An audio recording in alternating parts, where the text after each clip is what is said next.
I remember the way she looked at me that night, eyes wet, voice trembling, like she was about to admit to killing someone. Instead, she killed us. Two twins aren't yours. I'm choosing their real father. 8 months pregnant, my fiancée of 3 years, the woman I built a home for. She waited for the storm, the yelling, the heartbreak. Instead, I leaned back, smiled just enough to unsettle her, and said, her confusion was instant. She expected rage. What she didn't know was that I'd been living with the truth for weeks. Before the betrayal, there was love, or something close enough to fool me. We met when I was working 14-hour days at the firm. She was warmth in human form, or at least that's how she marketed herself. Sunday mornings were coffee and jazz. She wore my shirts around the kitchen, talked about baby names before we'd even moved in. I thought I'd won life's lottery. I bought the ring without hesitation. Phone turned face down. A perfume I didn't wear lingering when I came home early. Conversations shorter. Laughter that didn't reach her eyes. Then the text. A name I knew. Matt, my oldest friend. Can't wait to see you tonight. I stared at it for a full minute. My heartbeat didn't spike. My hands didn't shake. I felt still. Because in that moment, I knew something that she didn't. My love had an expiration date. The shift happened quietly. I booked a private paternity test when she was 6 months along. Matt had been around more during her pregnancy than I had, offering rides, fixing things in the apartment, acting like the perfect best friend. When the results came back, they weren't just confirming my suspicion, they were signing my freedom papers.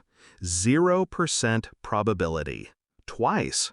I didn't confront her. I didn't leave. I became patient. Preparation was my religion. I moved money quietly, transferring funds from our joint account to one she didn't know existed. I changed the locks on my office.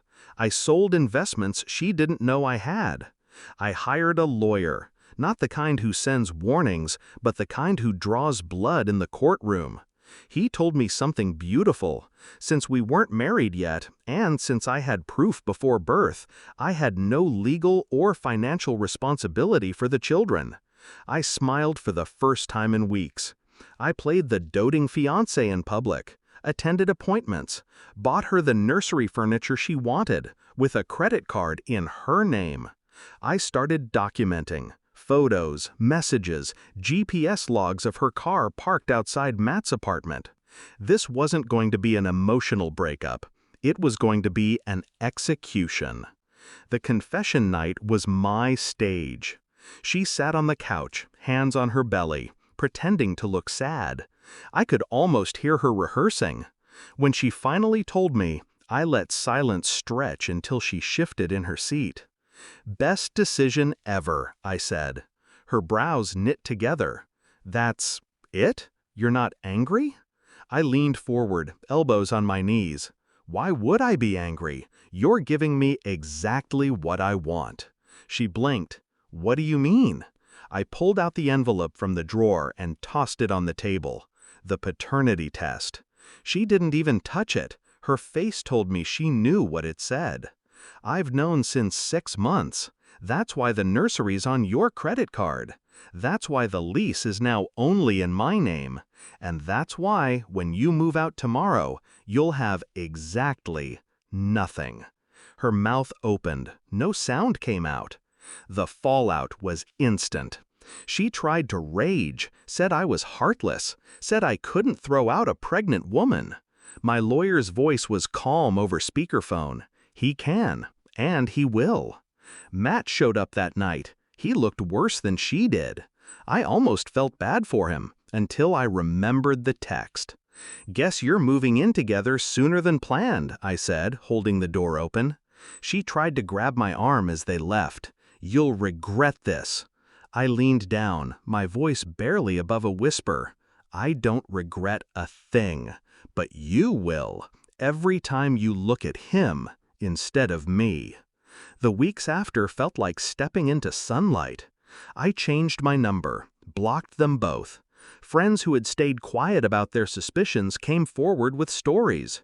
Turns out, I wasn't the only one they'd been laughing at behind closed doors. The news of their relationship spread fast.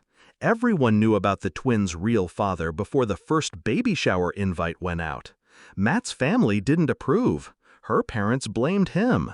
And the happy ending she imagined became a slow motion. 6 months later, grocery store. She looked tired. He looked older. The twins cried in the cart. She tried to smile. I didn't return it. I just walked past, feeling lighter with every step. Betrayal changes you. It makes you sharper, quieter. It teaches you the value of patience, how revenge served cold isn't just satisfying, it's final. She thought telling me the truth would break me. It didn't. It set me free. And when I said, best decision ever, I meant it.